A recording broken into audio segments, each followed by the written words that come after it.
Welcome back to Mastering MHA MBA. This is Chapter 11 of Managerial Accounting, Part 1 of 3, based on Managerial Accounting by Datar and Rajan from Pearson.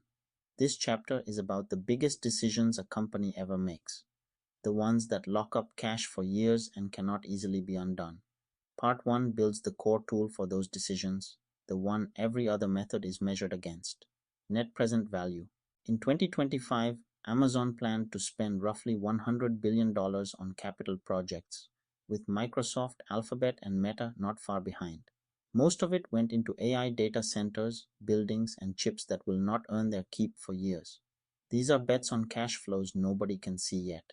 How does a finance team decide whether a bet that size is worth making? Not with gut feel, with the framework in this chapter. By the end of Part 1, you will be able to run the same calculation they did. Capital budgeting is the process of planning and evaluating projects whose cash flows stretch over more than a year. New plants, new equipment, new product lines, and acquisition. Two things make these decisions special. The dollars are large and the commitment is hard to reverse once made. So instead of looking at 1 year at a time, the way an operating budget does, capital budgeting takes a project view. It looks at the entire life of the investment, from the first dollar out to the last dollar in, and asks one question: does this create value? The textbook frames capital budgeting as 5 stages. 1. Identify projects that fit the company's strategy. 2. Obtain information, gathering the costs and benefits of each option. 3. Make predictions, forecasting all the cash flows across the project's life. 4. Make the decision, using a method like the one we are about to learn to choose among alternatives. And 5. Implement, monitor, and learn, which includes going back later to audit whether the project actually delivered. Notice that 4 of the 5 stages happen before any money is spent. Capital budgeting is mostly thinking and only then committing. Everything in this chapter rests on one idea. A dollar today is worth more than a dollar a year from now because a dollar today can be invested and earn a return. That means a dollar you will receive in the future is worth less than a dollar in your hand right now. To compare cash flows that arrive in different years, we translate them all into today's terms. That translation is called discounting, and the result is present value. Master that one move and the rest of the chapter is arithmetic. To discount future cash flows, you need a rate. That rate is the required rate of return, also called the discount rate or the hurdle rate. It represents the return the company could earn on an equally risky investment elsewhere. So it is the minimum a project must clear to be worth doing. Riskier projects get a higher rate. This single number is the most important assumption in the whole analysis.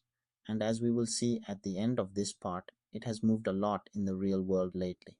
Here is the headline method: net present value, or NPV. You take every expected cash flow from the project, discount each one back to today using the required rate of return, add them up, and subtract the initial investment. If the result is 0 or positive, accept the project. If it is negative, reject it. The logic is clean. A positive NPV means the project earns more than the required rate, so it adds value for the owners. A negative NPV means the company would do better putting its money somewhere else. Let us make it concrete. Suppose a machine costs $379,100 today and is expected to generate $100,000 of net cash inflow every year for 5 years. At a required rate of 8%, those 5 future inflows are worth about $399,000 in today's terms. Subtract the initial investment and the net present value is roughly positive $20,000. Because NPV is positive, the project clears the 8% bar and creates value. Change that rate though, and the whole answer can flip. Hold that thought.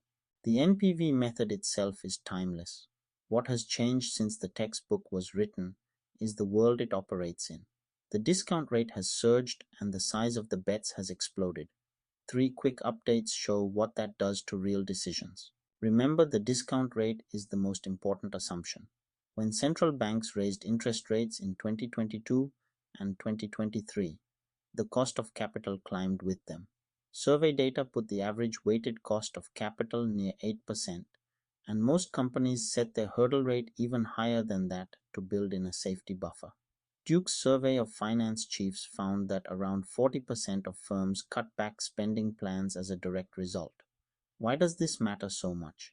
Because a higher discount rate shrinks the present value of every future dollar. Projects that sailed through at 5% suddenly failed at 8. Now put those two forces together. The major cloud companies guided to more than $300 billion in combined capital spending in 2025, almost all of it on AI infrastructure that pays off years from now. The cash goes out today, the returns arrive far in the future, and the discount rate doing the squeezing is the highest it has been in 15 years. That is the exact situation NPV was built for. The bigger the bet and the higher the rate, the less room there is to be wrong about the cash flows. Here is the lesson to carry out of part 1. Net present value is extremely sensitive to the discount rate. A swing of just 1 or 2 percentage points can turn a winner into a loser, which is why disciplined companies do not pick a rate casually. They stress test it, running the NPV at several rates to see how fragile the answer is. When you build an NPV model in your career, spend your time on two things above all: the cash flow forecasts and the rate you discount them with. So you now have the gold standard. Net present value, the method finance theory trusts most. But walk into a real boardroom and you will hear three other measures thrown around constantly: internal rate of return, payback, and the accounting rate of return. In part 2, we will learn all three, see how they compare to NPV, and find out exactly when each one can lead you astray. See you there.